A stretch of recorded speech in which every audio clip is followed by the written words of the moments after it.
What is up, you guys? Welcome to the Hotchaipod, a podcast where we usually spill all of that sizzling Bollywood tea. I'm your host, Jazz, and today is actually our first bonus episode. I decided to go ahead and recap the series Call Me Bae with Nanya Pandey. Some of you are hate watching, some of you are love watching. It just got renewed for season 2, so what better time? Because I was a couple weeks behind when it first came out, and I decided to break it up into 2 parts because I have a binge watching problem. So I watched all 4 episodes of the first season. I could have actually went ahead and watched all 8, but I controlled myself, and I will do that probably tomorrow or the next day and then recap it probably at the end of next week. So this is part 1 of 2, and yeah, I hope you enjoy.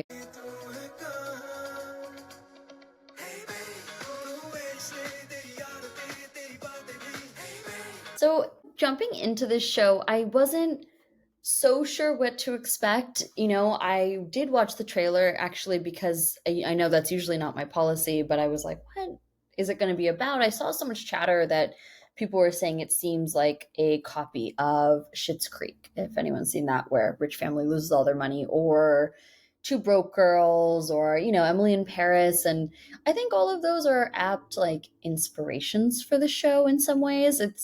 Look, rich girl losing all their money, that's not, Schitt's Creek doesn't have complete ownership over that.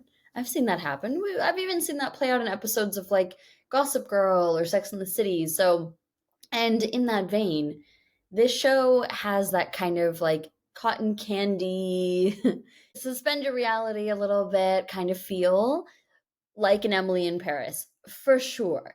It has that vibe. And I think going into the show with that mindset and watching it with that lens is the only way to watch it. Because I've also, from a similar comparison, I've watched Emily in Paris. I've watched all 4 seasons. I recently finished that a few days ago or so. And that show to me is a guilty pleasure. Okay, guilty. And because I feel guilty because I say the writing is kind of poor. I do feel like some of the plot points have become a little predictable. It's in its 4th season. It just got renewed for a 5th. Now things are a little bit switched up, but I can guarantee I know how season 5 is going to go. And I won't do any spoilers, but it just has this very like effervescent, the main, protagonist, Emily, she barely has any flaws. She barely has any disagreeable traits. Her biggest flaw is that she can't speak French. And you know what? I agree that that is a flaw. You are working, you are living, you are dating all French, and you're not going to bother to improve your French after all these years. I can't stand it. I just can't stand it. Je ne sais pas, mais je n'aime pas. and there's this otherworldly characteristic to Emily in Paris. To the average person, it may as well be a sci-fi, right? And I think that's a similar thing that you saw in a Gossip Girl. Everyone's in high fashion and decked out and overdressed, and like, who dresses like that? And in Emily in Paris, her outfits are really, really over the top. And now, look, this is not becoming an Emily in Paris recap. I'm just kind of setting the scene. So that brings us to this Call Me Bae series. And I do think it exists in this fantasy world. And, and some of it's dramatic, and some of it is a little predictable, and maybe things happen too easily. And I don't know if they've written the character with a lot of dimension, but I will, I'll point that out where it comes and goes. And I think where most people are curious about this show is, has Ananya Pandey delivered a good performance? I think that's the real question, because coming out of her last big thing, which was a Netflix movie, Koge Hum Kaha, where, ostensibly she did well, but many people said that she was just playing herself. She's playing this like rich Sobo girl, and, did it really take much from her? It's not like she was playing like a, prostitute in the red light district. So keeping that in mind, it's like, all right, is she just playing to her strengths here as playing another rich girl, whatever? Well, whatever. Better than her forcing, us to watch her playing to her weaknesses, right? Like Janvi Kapoor is doing. I guess maybe it's good if she's finding her niche, and not forcing us to watch things that are maybe out of her skill level for right now. Or who knows, maybe this will help her hone her craft a little bit. I am it wasn't horrible to watch. It was not horrible to watch. I know I say that a lot, but I really, it's like I took it for what it is, and I think having that background of like, not Gossip Girl because that show was a masterpiece, but Emily in Paris, like, as such an apt comparison and also so recent, that put things into perspective for me. So, with that being said, let's get into this recap. So, as I kind of alluded to, this is a typical tale of old money dwindling away with each dumber generation. That's kind of the premise of the show. It kicks off. By the way, there's this in the opening credits, it says Dramatic Productions. Is that Karan Johar's like streaming production thing? Is this like for his smaller projects? It's not just Dharma films, it's Dharmatic. Does it have separate investors? I'd be curious, and it's time for me to look into it. But like I said, following a lot of tropes, dad's a businessman, and the mom is just kind of a trophy wife, and the dad is training the son to be in business with him, and the mom is training Bae. So Ananya Pandey's character is called Bae, even though she's named Bella, and her mom is basically training her on how to marry rich, which, you know what? There are worse skills to learn, I guess. And so she ends up going after this guy. She meets him in the polo circles, and he's played by actor Vihan Samat. And I was like, where have I seen him before? Because I've obviously seen him, and he's in that a couple shows that I really did like. Mismatched one, which I heard is coming back for season 3, I believe. So I'm very excited about that. And then this other Netflix show, I think it was called Eternally Confused and Eager for Love or something like that, where he plays this just unbearable guy in his like young 20s trying to meet someone. It's like he plays the like kind of annoying, unbearable guy well. And so that is his role here for sure. So they get married. You may have seen in the trailers or on social media some of the clips of their wedding scene in this show where they're recreating the Sid Kiara of it all. And she's in this very plain pink lehenga, teeny tiny blouse, but all of it's very plain. But I guess, it's to look youthful and just kind of emphasize her beauty a bit more. Kind of looked good for a TV show. So essentially she has saved the family by marrying by marrying into this like tycoon family. And her brother gets to work with him. It's, obviously that's a little bit of a stereotype, like, oh, you've married rich and now your brother can work for the family and now he can support the parents because, of course, you can't support your parents because you can't work with your husband. Just all of these things that are just problematic. But luckily for the show, it is showing you why it's problematic. You even get glimpses back into Bae's life, but more on that later. Marriage, of course, it falls apart just as quickly as it began. They spend no time together. He's always gone. He's kind of a grade A asshole. I hate to say it. She's just sitting and waiting on him, waiting for him to come home, kind of becoming an influencer, just taking pictures of herself looking happy and looking fit and eating all this food and shopping. But like, she's actually really lonely, which, is a good thing to remember. What you see is not what you're necessarily getting. She even has, I guess she reaches her breaking point because she has her birthday. Husband doesn't want to celebrate it with her. And she's like, yo, like, we have not hooked up in a year. And to that I say, if it's not happening at home. And so, and it's like this very sad scene that she's sitting in her closet. The husband like leaves her, go to dinner with Elon Musk. Okay, like I said, suspend your disbelief for this show. It's fantasy, fluffy. He's going to help Elon Musk. Like, okay, all right, you're that rich, whatever. So that's the premise of the show, though. And so the marriage starts crashing down after that, for sure. And just like a trophy wife, she gets a very hot gym trainer. And so they're working out together. They start bonding over the fact that people think that they're dumb and underestimate them just because they're so hot. She reveals that she has a tramp stamp of an owl because it's her spirit animal. More on that later. And of course, instead of hiring a PI to follow her husband around and figure out if he's cheating, she basically can't afford to dump him anyway. So like Does she even want to know the truth? She's in a golden cage for sure. So the next best thing, I guess, for her is to have an affair with the trainer. And so she's doing that. She's in the midst of this affair. And her husband, kind of soon after, hosts this huge party for a big client. And he's a total prick to her at the party. She just wants to like be with him, entertain the guests. And he's like, why don't you be more like my mother and stay out of the way? So I guess his parents' marriage is going swimmingly. Her trainer happens to be at the party, and then what's about to go down. So they go to like the hotel gym, they start hooking up, and as the husband is giving a tour of the hotel to this esteemed client, they all walk in on her stepping the trainer in the hotel gym. So yeah, the news hits page 6, and he basically throws her out of the house with quite a bit of luggage, honestly. Let her pack up all of her bags. I don't know. A lot of people here would be like, oh, she's the bad guy. She doesn't seem like the bad guy to me. I think they did a good job of showing why she's still a victim. Still getting you on her side.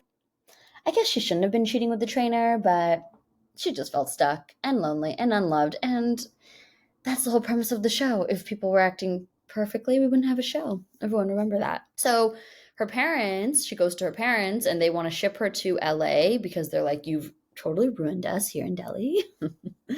They have her taken out by guards out of her home, which is pretty gangster. And, that's the benefit of having money, is to have guards. And I want to incorporate that into my life somehow. All of her family drops her. All of her friends drop her. They're like dropping her out of the group chat, okay?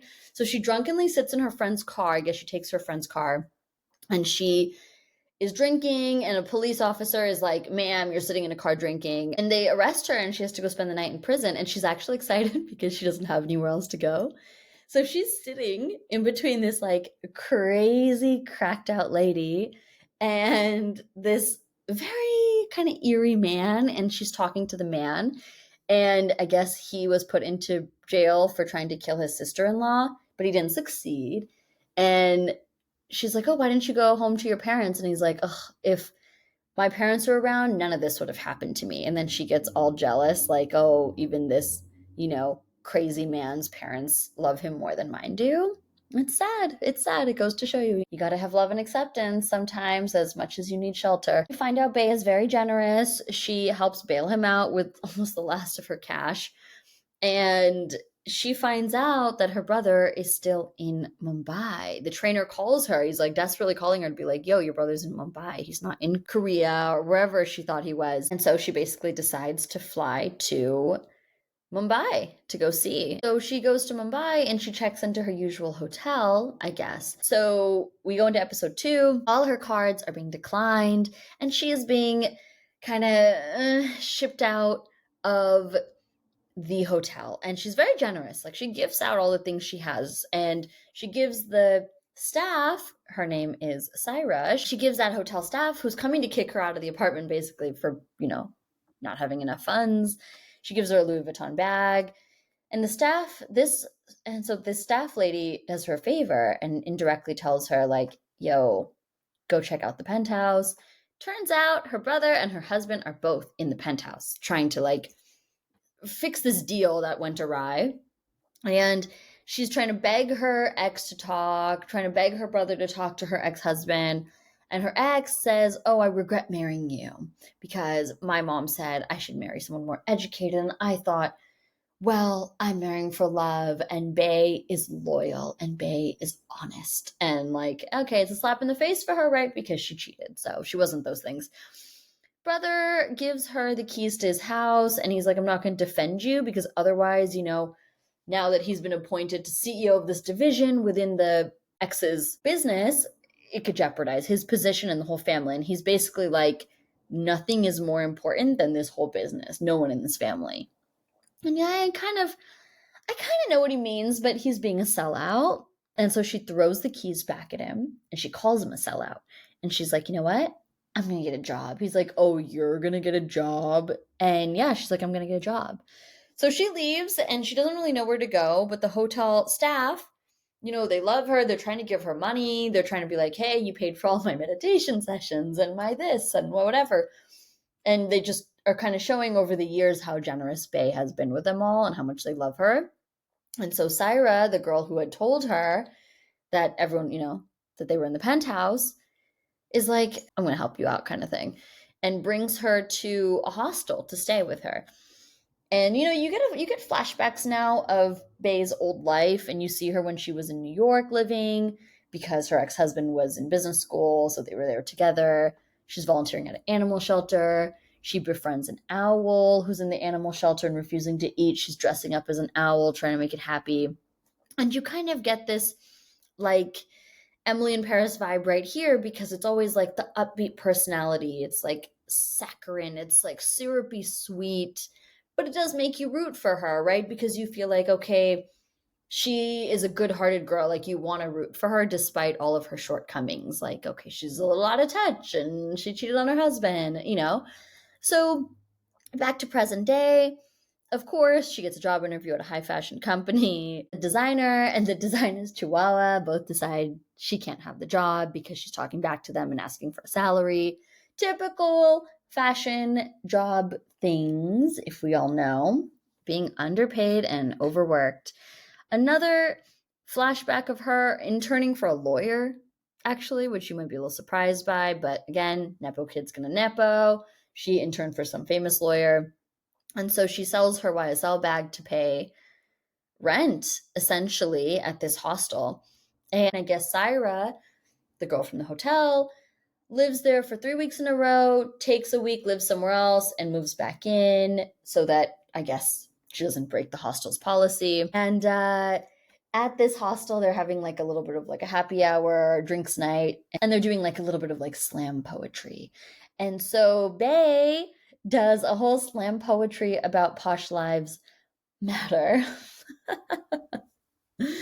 I'm here for it. I am here for it. Engrave that and put it on my tombstone. Later, she gets drunk and she goes off on this tirade because she sees this tabloid journalist, that a show that she was almost on, and somehow her mom planted a different story or paid him off to make sure that her whole divorce story and her cheating didn't end up on this show.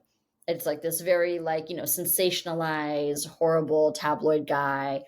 And so she sees him and she is triggered. She goes off, and one of the other girls at the hostel records her ranting about this guy, being like, he's such a fake. He's such a fake. Like, he acts like he's so sanskari. He's like decked out in Versace. Like, it's just embarrassing.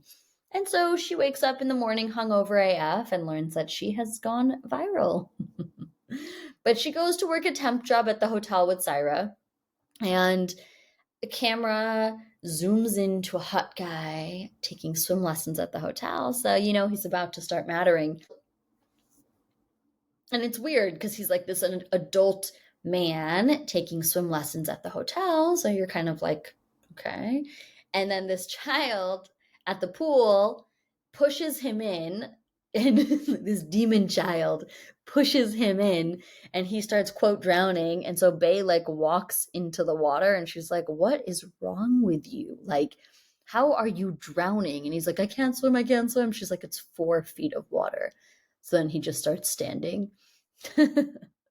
And maybe that's how we should teach everyone how to swim, honestly. So it turns out he works for a news channel, and he realizes Bae is the girl from the viral video of the day bashing that tabloid journalist, and he's like, you need to come into the office. And so she's all nervous, she's like, oh, are they going to sue me? Am I catching like defamation or like a slander case or whatever?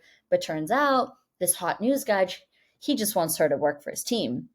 And she gets the job because she starts lecturing him on how to improve his social media. And again, suspend your disbelief. She does one post about the weather and suddenly it's going viral. So it's very Emily in Paris coded, because things just happen for her and they happen so quick. And first it's going viral, and then the next day she's creating viral content. And so then she gets a paid internship when she has no experience. It's good though, because it moves the plot along and doesn't make it a 20 episode series. It's 8 episodes. She realizes that the show host, whose name is Satya, the tabloid journalist one, that she went and she insulted, and she realizes he's just as much of a prick in real life as he is on screen. And turns out he's sleeping with his producer, who thinks they're in like a serious relationship and about to meet the parents, and he keeps kind of like, oh, we're almost there, we're almost there. Ladies, am I right? If you're ever in that kind of relationship, you know what to do. And he definitely dangles her career goals kind of over her head and is like intimidating this producer and like, don't cut off my mic and don't paint me in an unflattering light, even though he's just gone and like exposed this like celebrity pregnancy. And like, he's just turning out to be this really horrible guy.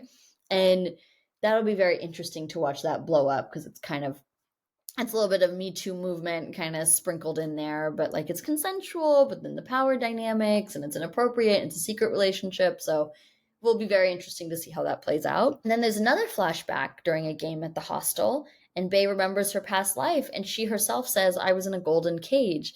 So it's interesting because I had already written that earlier in my notes. And you know what? That is a cliche for a reason. It's the same thing they say about like golden handcuffs, right? When you're working like a super high paying corporate job and you hate it and it's like soul sucking, but you feel like you can't leave because you would have to start all over, or you'd have to like make 20% of what you're making. And so that's how you feel. You just feel trapped. So I guess her whole life being groomed to be this trophy wife and then becoming a trophy wife, like you just feel stuck and like you can't do much else.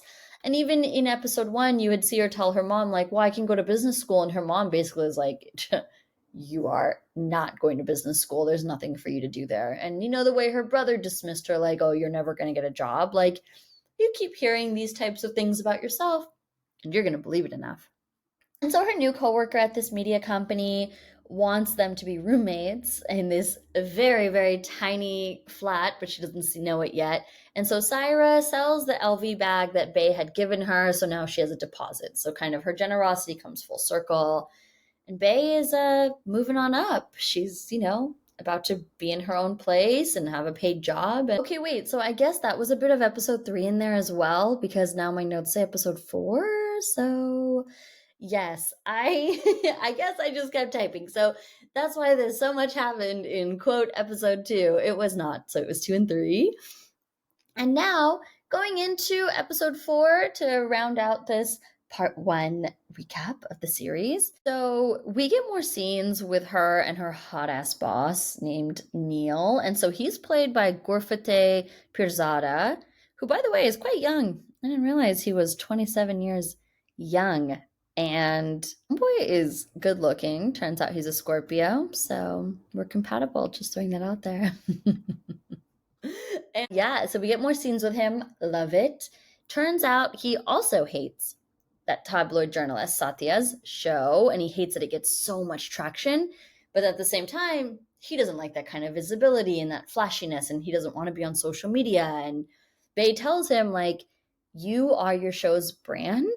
People are watching you, so you need to create a brand, basically. You need to work on it. And she's right. When she's right, she's right. And they go to the media, a bunch of the employees go to this event. It's kind of Japan Day themed. It's being hosted by this telecom company. And the CEO of the telecom company is hosting the event. And he gifts all of the female journalists there, including Bae, free SIM card. Neil calls him out. He's like, oh, are you just doing this because you're running for office? And the CEO is like, I'm not running for office. This is just a safety thing so women have their own phones. Okay, can't lose points on that. He and Bae go for lunch after this event. So already mixing business and pleasure, I see. And they realize at this lunch that they both come from privilege, but he himself tried to break away. And he also reveals that he's divorced, and she gets excited.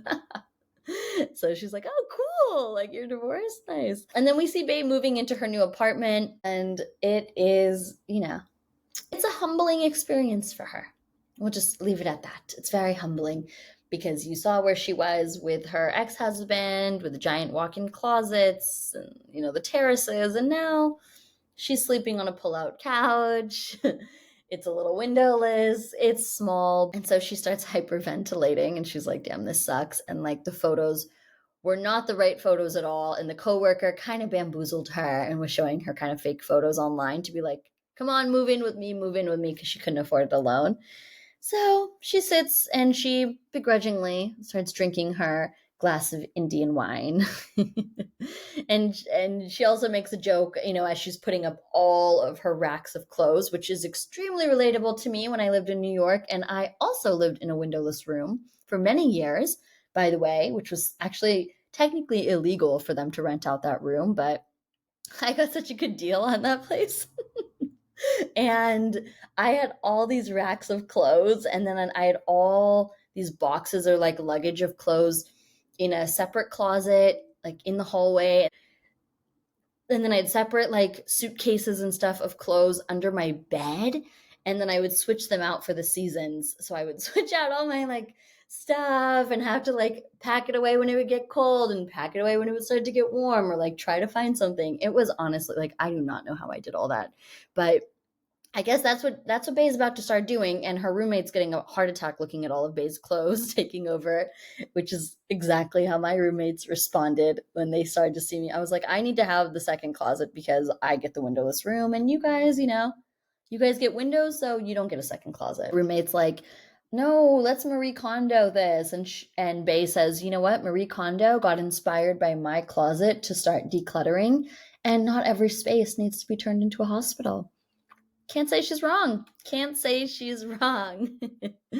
And the new roommate slash coworker is extremely ambitious. And so hopefully that starts to motivate Bae a little bit more with her life. And as she's sitting there, she gets one of those horrible, just wretched, very triggering iPhone photo memories, right? And it's showing her a time with her ex-husband. They need a trigger warning for these. You can't just be like, oh, remember this time in your life when you're still in the thick of it. There should be a setting to turn that off. So it's a flashback to her having an anniversary party for her and her ex-husband, and she threw a tomato themed festival, like Spanish themed, and he gets pissed and loses his shit at her. And as they say, marry for money, pay for every cent. And he's such a bore. He's such a bore. And like I said, he plays the role so well because it makes you like hate him. So back to present day, roommate is teaching her how to look after herself because she kind of figures out Bae doesn't really get it. Satya, the tabloid journalist, it finds out that Bae's working at his company, or the media company, TRP, and they get into a cat fight in the middle of the cubicle floor, and he slut shames her outfit, and then she's like, well, look at you in your shorts, and she tells him off, and everyone around is like shook that someone had the balls, I guess, to tell off this horrible guy, Satya. But hell hath no fury like a hot rich girl who's annoyed at somebody. Right? It's like a certain level of fearlessness. And so that's going to be very interesting how that comes about and how he gets his revenge on her, because mark my words, he will try, I think. So later she messes up his teleprompter, and then he really threatens revenge on her because she mistyped the script or something. Later on, there's a treadmill pissing contest between Neil and Satya at the company gym, where they're both trying to go as fast as they can, and Satya falls off. And you know what? I strongly relate to this. This is why I love group fitness classes, because you want to cut someone when you're there. It's very competitive. And sometimes you feel like you're about to collapse, but then you see the person over, also looking at you, and you're like, I got to keep going. I can't let them see me fail. So yeah, that's very relatable. But when you fail out, it is embarrassing. Well, it turns out that Neil's dad is a bit of a famous journalist, or journo, as they keep saying in the show. And then we get a little bit of Satya's backstory because he heads back home. He's living with his parents. It seems very humble, very middle class. Turns out he's paying for his sister's university. He finds out that she's dropped out of Columbia, and he's furious. Later in the episode, Syra gets banned from the hostel and moves in with Bae and the other girl. And during this time, Bae gets an anonymous tape after somebody sees her viral video bashing Satya and realizes, like, you know what? I feel like you're a journalist that keeps it real. I can trust you. Here's my story.